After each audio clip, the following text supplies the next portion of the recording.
አሁን ወደኛ እንምጣ። እሺ እስልምና እንዴት ነው? ሰው ሁሉ ኃጢያተኛ ነው ብሎ አምኖ ከተቀበለ አሁን ትልቁ ጥያቄ እስካሁንም አልተመለሰም። ያው ዙሪያ ጥምጥም እየሄድኩኝ ነው ላብራራ ብዬ።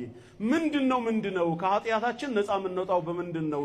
ኃጢያተኛ መሆናችሁን ካመናችሁ እናንተ ሙስሊሞች እንዴት ትድናላችሁ አሉን አይደል? ቀጥታ ወደ ጉዳዩ ልግባ። አንደኛ ዋናው የሚያድነን የመጀመሪያው መንገድ ተውባ፣ ወደ አላህ በመጸጸት መመለስ። ኃጢያተኛ መሆናችንን አምነን ተቀብለን አላህ በቁጣው ወይ በቅጣቱ ሳይቀጣን በፊት ንስሐ በሉት ተውበት ካደረግን ኢስቲግፋር ካረግን ሙሉ ኃጢያታችን ይደመሰሳል። ያለ ተውባ ያለ መግፊራ ያለ ኢስቲግፋር ያለ ንስሐ የኃጢያት ስርየት በእስልምና የለም ነው የምንለው። ተውባ ወይም ወደ አላህ በመጸጸት መመለስ የሱን ምህረት መጠየቅ ሙሉ ኃጢያትን የመደምሰስ አቅም አለው። የመጀመሪያውና ቀዳሚው ተግባር ሰው ኃጢያተኛ መሆኑን አምኖ ተቀብሎ አላህን ይቅርታ መጠየቅ ነው እንጂ ዋጋ ተከፍሎልኛል ደም ፈሶልኛል አይደለም። ተግባባን? በሌላ ሰው ጽድቅ አትድንም፣ በሌላ ሰው ኃጢያትም አትጠፋም። ምትጠፋው በራስ ኃጢያት ነው፣ ምትድነው በራስ እምነት፣ በራስ ንስሐ፣ በራስ ጽድቅ ነው። እያንዳንዱ ሰው ተጠያቂነቱ በጫንቃው ላይ ነው። ስለ ሳዲቅ መሐመድ ዋጋ የሚከፍልበት ምክንያት የለም። ስለ መሐመድ መልካም ሥራ ሳዲቅ የሚድንበት ምንም ምክንያት የለም። የመጀመሪያው ኃጢያተኛ መሆንን ካመንክ ላንተ ኃጢያት ራስህ እንጂ ሌላ ሰው እንደማይጠየቅ እርግጠኛ ከሆንክ ጌታህ እንዳይጠይቅህ እንዲምርህ ከፈለክ በነፍስ ወከፍ ንስሐ ግባ። ኃጢያተኛ መሆንን እመንና በዚህ ጌታ በአላህ ፊት ተናዘዝ።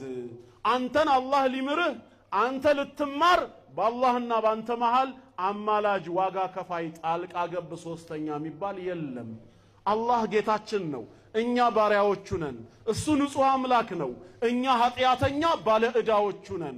የሚከሰን እሱ ነው፣ የሚፈርደው እሱ ነው፣ ተከሳሹ እኛ ነን። በሁለታችን መሃል ጣልቃ ገብቶ ሶስተኛ አካል እኔ ከፍርድ ነፃ ልውጣ ወይ ይፈረድብኝ ምን አገባውና ነው የሚገባው? እንደ ሎጂክ እስከታየ በአላህና በባሪያው መሃል ኃጢያተኛው እኔ ነኝ አይደለም እንዴ? የጌታዬን ሕግ ስለጣስኩኝ ለፍርድ የምቀርበው እኔ ነኝ። ባለመብቱ ደግሞ ማን ነው? ትእዛዙን የሰጠኝ ጌታ ነው። ትእዛዜን ጥሰሃል፣ ሕጌን አላከበርክም ብሎ ይከሰኛል። ኢየሱስ የትኛው ቤት ሆኖ ነው በዚህ መሃል ሚና የሚጫወተው? የሱን መብት አልጣስኩማ፣ እሱ የደነገገውን ሕግ አላፈረስኩማ፣ ወይ እሱ የከለከለኝን ነገር አልተዳፈርኩም። አይመለከተውም ማለት ነው። ከከሰሰኝም ጌታዬ ነው። ነፃነህ ይቅር ብያለሁም ካለኝ ይሄው ጌታ ነው። ተግባባ? ዚና መስራት በኃጢያት የሚያስከስሰው ዝሙት አትስሩ የሚል ሕግ ስላለ ነው አይደለም? ይሄን ሕግ ማን ያወጣው? አላህ። ሕጉን የተላለፈው ደግሞ እኛ ከተጠየቅን ማን ነው የሚጠይቀን? እሺ ኢሳ ምን ሊያረግ ነው የሚያድነኝ በዚህ መሃል? የሱ ሕግ አይደለማ። እሱ እኮ አይደለም ዚና አትስራ ያለኝ፣ እሱ አይደለም ስገድ ጹም ብሎ ያዘዘኝ፣ እሱ አይደለም አትዋሽ አትስከር ያለኝ፣ ጌታዬ ነው።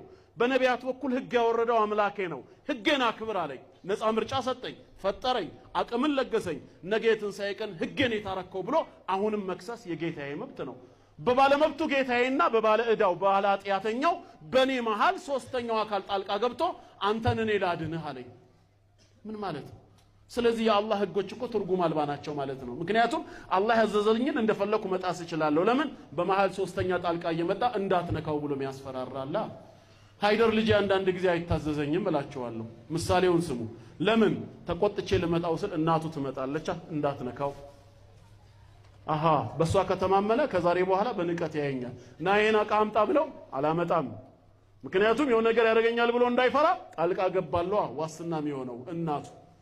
ምንድነው ታዲያ የዛኔ የኔ አባትነት ትርጉሙ?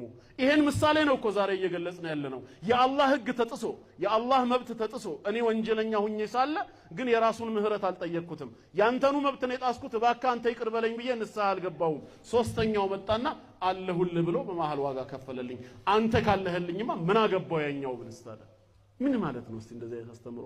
ስለዚህ ኢስላም በአላህና በባሪያው መሃል ጣልቃ ገብቶ ይቅር በለው ሊል የሚችል አካል አይደለም። ያንተ ተውበት ያንተ ንስሐ ነው የሚያስፈልገው። ግልጽ ነው? ከኔ ጋር ናችሁ? እየተግባባን ነው? የመጀመሪያው መዳኛ መንገድ ይሄ ነው ይላል ኢስላም። ማስረጃው የቱ ጋ ነው? በተውበት በንስሐ ሰው እንደሚድን ከተባለ ቁርአን በሱረቱ ዙመር ቁጥር 53 ላይ በግልጽ ይናገራል። በ39ኛ ሱራ ቁጥር 53 ላይ አላህ ምን ይላል? ቁል ያ ዒባዲየ አለዚነ አስረፉ ዐላ አንፉሲሂም እናንተ በነፍሶቻችሁ ላይ ወሰን ያለፋችሁ ባሮቼ ሆይ ይላል። አላህ ራሱ ነው ጥሪ የሚያቀርብልን። ኃጢአተኛ መሆናችንን የሚያውቀው ጌታ ምን አለ? በነፍሶቻችሁ ላይ ድንበር የጣሳችሁ ባሮቼ ሆይ አድርጉ ያልኳችሁን ትእዛዝ ማድረግ እየቻላችሁ በመተው አታድርጉ ያልኳችሁን ነገር መጠንቀቅ እየቻላችሁ በመዳፈር ከኔ መስመር የወጣችሁ ኃጢአተኛ ባሮቼ ሆይ ላ ተቅነጡ ሚን ረሕመቲላህ ነው ያለው። ከኔው እዝነት ከኔው ቸርነት በፍጹም ተስፋ ልትቆርጡ አይገባም ነው ያለው። ከዚህ በኋላ ንስሐ ብገባ ወደ ጌታዬ ብመለስ እውነት እስከ ዛሬ የሰራሁትን ኃጢአት ሁሉ ይሄ ጌታ ይምረኝ ይሆን ወይ በማለት በምንም አይነት መልኩ ተስፋ እንዳትቆርጡ አለ። ለምን? ኢነላሃ የግፊሩ ዙኑበ ጀሚዓ እኔ አላህ እንደሆንኩኝ ኃጢአትን በጠቅላላ የምምር ጌታ ነኝ አለ። በእከሌ በኩል ከመጣችሁብኝ አይደለም ያለው። እኔው ራሴ ኃጢአትን የምምር ጌታ ነኝ፣ ምህረትን አዘጋጅቻለሁ። እናንተን ሰዎች አርጌ ባሮቼ አርጌ ስፈጥራችሁ እንደምትሳሳቱ አውቃለሁ እያለ ነው። ከህጌ እንደምትወጡ አውቃለሁ። ስለዚህ ለሚመለሱ ባሮቼ ምህረትን አዘጋጅቻለሁ፣ እምቢ ላሉት ደግሞ ቅጣትን አዘጋጅቻለሁ አለ። አላህ ጀነትና ጀሃነምን ቀድሞ የፈጠረው ለምንድን ነው? ለሁለቱም ተገቢ የሆነውን ያውቃላ። ጀነትን ለሚመለሱ ጀሃነምን እምቢ ብለው ለዛው ለቀሩ እንደሆነ ስላወቀ እኔ ምህረተ ሰፊ ነኝ፣ ኃጢአትን ሁሉ ምራለው፣ ተስፋ የሚባል ነገር እንዳትቆርጡ። ኢነሁ ሁወል ገፉሩ ረሂም እኔ ማለት ለባሮቼ አዛኝ መሐሪ ጌታ ነኝ ነው ያለው። ተስፋ እንዳትቆርጡ ያለው ከምህረቱ እንጂ ከሺህ ዓመታት በፊት ለተከፈለ ዋጋ አይደለም። እና ምን እናድርግ? ይሄን ተስፋ ከሰጠን በኋላ ምን አለ ጌታችን? ወአኒቡ ኢላ ረቢኩም ወደኔው ወደ ጌታችሁ መንገድ በመጸጸት ተመለሱ አለ። ምን መለሰው? ወደ አላህ ነው። የሚያሻግረን ድልድዩን የሚያስወጣን ሌላ አካል አያስፈልገንም። ያውቃላ የልባችንን አላህ። ወአስሊሙ ለሁ ለርሱም እጅ ስጡ አለ። ለሚያዘን ነገር ታዘዙ። ሚን ቀብል አን ያእቲየኩሙል ዐዛብ ቅጣቱ ወደ እናንተ ከመምጣቱና ثم لا تنصرون ከዛም የማትረዱ እርዳታ የማታገኙ ከመሆናችሁ በፊት ቶሎ ለተውበት ቸኩሉ ነው ያለው። የሚምረው አላህ ነው። አማላጃችን ተውበታችን ነው። የኛው ንስሐ የኛው ኢስቲግፋር ነው እንጂ ሶስተኛ አካል በሚከፍለው ዋጋ አይደለም። አላህ ከደም ጋር ጉዳይ የለው፣ ከስጋ ጋር ጉዳይ የለው፣ ከልብ ጋራ ነው ጉዳዩ።